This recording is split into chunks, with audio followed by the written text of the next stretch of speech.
like you say, you're trying to win the ruck defensively, but you're also trying to win the ruck with the ball. With the ball, yeah.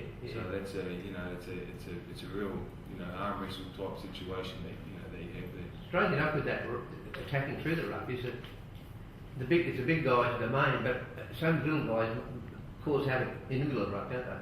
Your Billy Slaters and your Matty Bowens will be playing through the ruck. That's right. And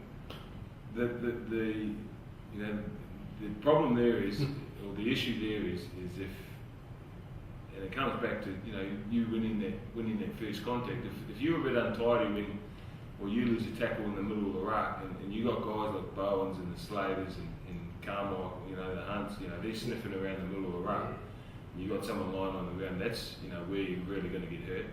And so that's why we try to have a real emphasis on trying to win every tackle, because at any one moment there's so many guys now that take advantage of someone lying on the ground or an untidy defender out of the tackle, and with the calibre of dummy halves nowadays, with you get the Cameron Smiths, the Farrows, and the Paynes, and Pederises, and plus those outside backs you just spoke about, Preston Campbell, guys like that, they're going to really hurt you. So it's a dangerous little area of the field, which it can either certainly be your strength, or it can be the undoing of you at times.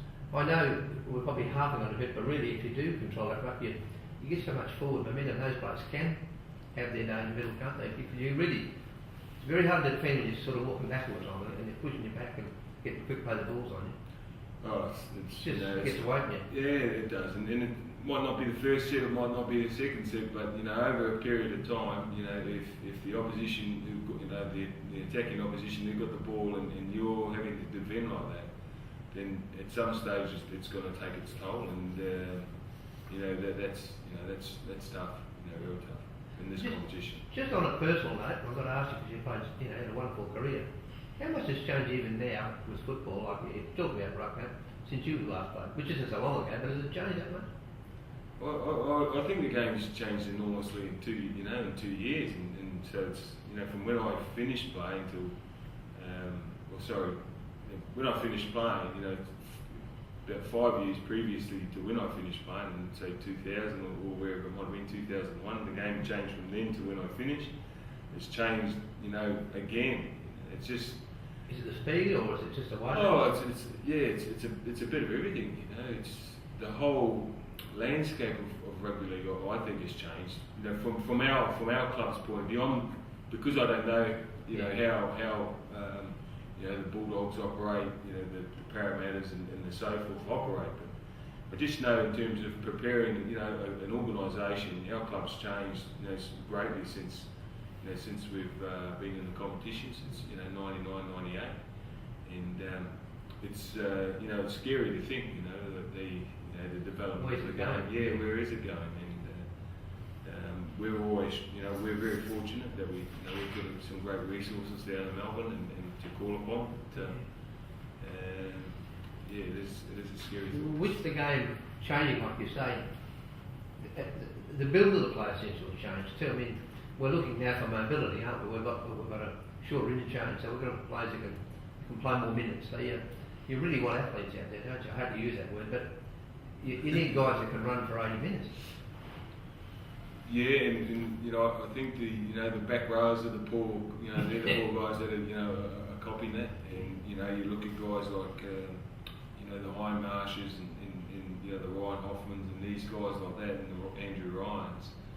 And now they've got they're spending close to 70, sometimes 80 minutes out on the football field, and with the interchange coming down, you still have to rotate, your front rows, but it's your back rows that I guess take up the brunt of this interchange rule. And again, you want to, those guys who a lot of the times, like you said, are the athletic, the athletic player, not so just the athletic players, but they're the guys that like the Sonny Bills and the Ryan Hoffmans who can really provide you with some punch. And we just have to be aware that you know, that we're not keeping them out there, too long, because they might lose that effectiveness, and so that's an issue. I know the rule was I guess brought in to try and help the halves, and so they're running at tired forwards, but I still think there needs to be a balance here. I'm not too sure if the idea is to cut that down again in terms of the interchange, and that would really put some stress on some sides, that's for sure. It doesn't hurt you to have big guys sort of propping up the scrum, though, does it? I mean, you still would have a bit of size up there, surely.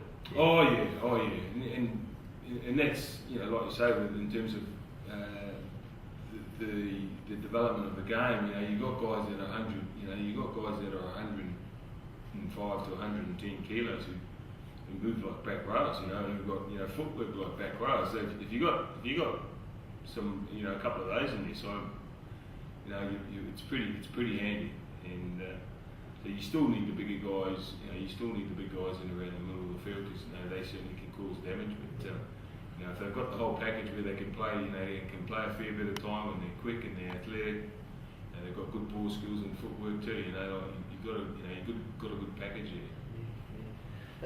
Just one last question on when you played, but how much as a skill level? I mean, you were a pretty skillful player. You were a fringe player, and you had a good set of hands. How much has it gone up even since you've finished, skill-wise?